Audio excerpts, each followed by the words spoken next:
जय करई शेरावाली जी दा बोल साचे दरबार की जय। जगदियां जोता वाली माता तेरी सदा ही जय। आप सभी को जय माता दी, जय भोलेनाथ। माँ भगवती की असीम कृपा आप सभी देशवासियों पर, माँ माई के भक्तों पर, माँ माई के लाल पर हमेशा बनी रहे। ऐसी मेरी माँ भगवती के श्री चरणों में सच्चे मन से अरदास है, कह दो जय माता दी। माँ भगवती के चैत्र नवरात्रे चल रहे हैं। हम महामाई के एक एक रूप का व्याख्यान जितनी हमारे में सामर्थ्य है हम उसके अनुसार आपको बता रहे हैं। आज हम जिस महामाई के रूप की चर्चा कर रहे हैं ये चैत्र नवरात्रों की माँ भगवती का छठा स्वरूप है और माँ के छठे दिन छठे स्वरूप में माँ कात्यायनी की पूजा की जाती है। कह दो जय माता दी। पहले मैं आपको ये बता देना चाहती हूँ कि कात्यायनी माता का नाम कात्यायनी क्यों है। माँ कात्यायनी का जब जन्म हुआ, क्योंकि एक ऋषि हैं जिनका नाम कात्यायन है। कात्यायन ने नव दुर्गा महारानी की अटूट साधना की, गहरी तपस्या की, जिससे उन्होंने माँ से एक वचन मांगा। ये वचन और ये मनोकामना क्या है कि नव दुर्गा महारानी की माँ दुर्गा के लिए बताया गया कि माँ इस जन्म में तुमको ही मेरे घर मेरी बेटी के रूप में जन्म लेना होगा। कह दो जय माता दी। माँ करुणामयी होती हैं, अपने सच्चे भक्तों सच्चे साधकों के लिए माँ भगवती न जाने कितने जन्मों में आकर हमारे बीच में पहुंच जाती हैं। माँ भगवती ने ऋषि कात्यायन की ऐसी ईमानदार भक्ति को देख माँ को ने उनको ये वचन दिया कि वो उनके घर में जन्म अवश्य लेंगी। माँ पार्वती माँ दुर्गा महारानी ने उनके घर में बेटी स्वरूप जन्म लिया और जब उनका नाम रखने की बारी आई तो ऋषि का नाम था कात्यायन, तो उनका नाम रख दिया कात्यायन की पुत्री कात्यायनी। जब से ये नाम प्रसिद्ध हुआ, माँ कात्यायनी की शिक्षा कात्यायन ऋषि मुनि ने ही की थी, वही उनके गुरु बने और उन्होंने महामाई को बहुत सारा गुण ज्ञान प्रदान किया। कात्यायनी माता का नाम का अर्थ क्या है? कात्यायनी में दो रूपों का मिलन होता है। माँ पार्वती जब सुंदर लाल जोड़े को पहनकर, शरीर माँ पार्वती का है और लाल सुर्ख जोड़ा माँ ने जब धारण किया तो इन दोनों रूपों को मिलकर माँ कात्यायनी का अर्थ पैदा होता है। माँ कात्यायनी कल्याण करने की देवी है और कल्याण करने के साथ साथ माँ भगवती अपने भक्तों पर, जो भक्त साधना करते हैं उन्हें ईमानदारी साधना पर, ईमानदारी मतलब कि जो माँ ने नियम बताए हैं साधना के, उस सभी नियम को अगर ईमानदारी से करते हैं तब हमें कात्यायनी महामाई आशीर्वाद प्रदान करती हैं और साधकों के लिए माँ के इस रूप का अपार महत्व है। दूसरी ओर माँ कात्यायनी को एक ऐसी देवी बताया गया जो ब्रज मंडल की अधिष्ठात्री देवी है। कह दो जय माता दी। वृंदावन बांकी बिहारी लाल की जय हो। ब्रज मंडल माँ भगवती की अधिष्ठात्री है।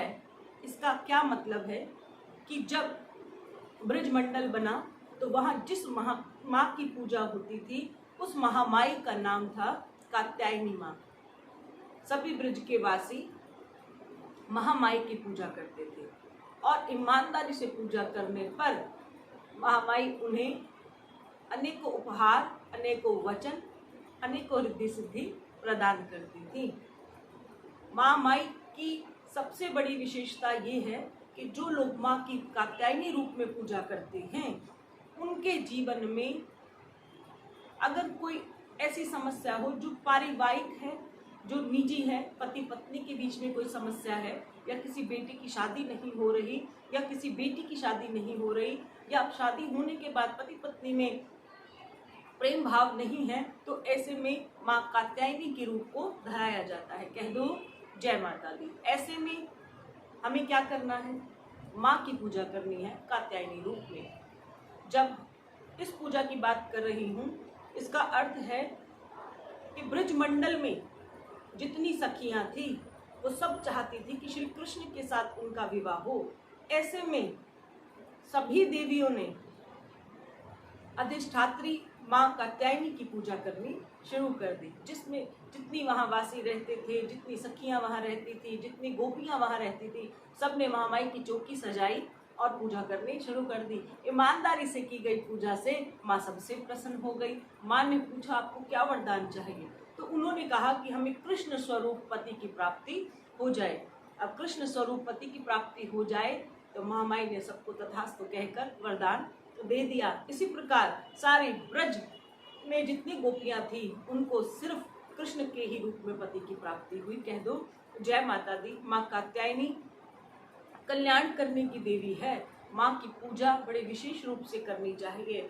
माँ की जिस पर आपने चौकी सजाई है, माँ माई को भोग करें, उनकी आरती करें, फूल, धूप, दीप, नैवेद्य, सभी प्रकार की चीजें बड़े भाव से चढ़ाएं। और जिनके विवाह में समस्या आ रही है, या ऐसा होता है कि समय भी आ गया है पर फिर भी किसी कारण से शादी नहीं हो रही है, उन बच्चों को विशेषकर माँ कात्यायनी की पूजा करनी चाहिए।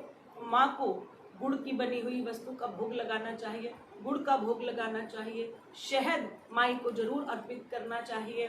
संभव हो सके तो सूखे मेवे का प्रसाद माँ को लगाएं और माँ के समक्ष हाथ जोड़कर अपनी मनो इच्छा कहें कि महामाई, अब मेरा शादी का समय हो गया है और मेरा विवाह को परिपूर्ण करने का आप आशीर्वाद दें, जिससे मैं खुशहाल मेरा जीवन हो और मेरा संग साथी मुझे बहुत अच्छा मिले, बहुत सौम्य मिले। कह दो जय माता दी। माँ भगवती कात्यायनी रूप में जब कात्यायन ऋषि के घर में उनका जन्म हुआ, तब उनका जो स्वरूप था वो बहुत ही सौम्य था, बहुत ही शीतल था। और जिस प्रकार एक बेटी की हम कामना करते हैं कि वो बहुत शीतल हो, बहुत प्यारी हो और सर्वगुण संपन्न हो, ऐसे ही रूप में कात्यायन ऋषि के घर में जब माँ ने बेटी के रूप में जन्म लिया तो वो सभी गुण माँ के भीतर विराजमान थे। और कात्यायन ऋषि अपनी बेटी से बहुत प्रेम करने लगे और इतना प्रेम करते थे कि तभी से ये रिवाज शुरू हुआ कि एक पिता को अपनी बेटी के साथ अटूट संबंध होता है, अटूट प्रेम होता है।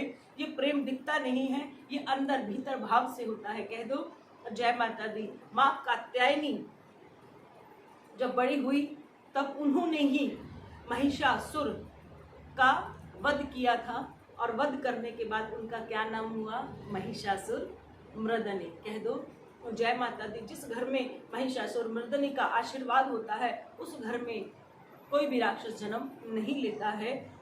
के साथ साथ आपके भीतर के राक्षसों का भी नाश होता है। माँ के सुंदर रूप है। माँ का जो वाहन है वो सब जानते हैं, सिंह माँ की सवारी है। माँ ने सुंदर वस्त्रों को धारण किया हुआ है। लाल रंग माँ रानी का विशेष एक ऐसा रंग है जिसको पहनकर माँ अत्यधिक प्रसन्न होती है।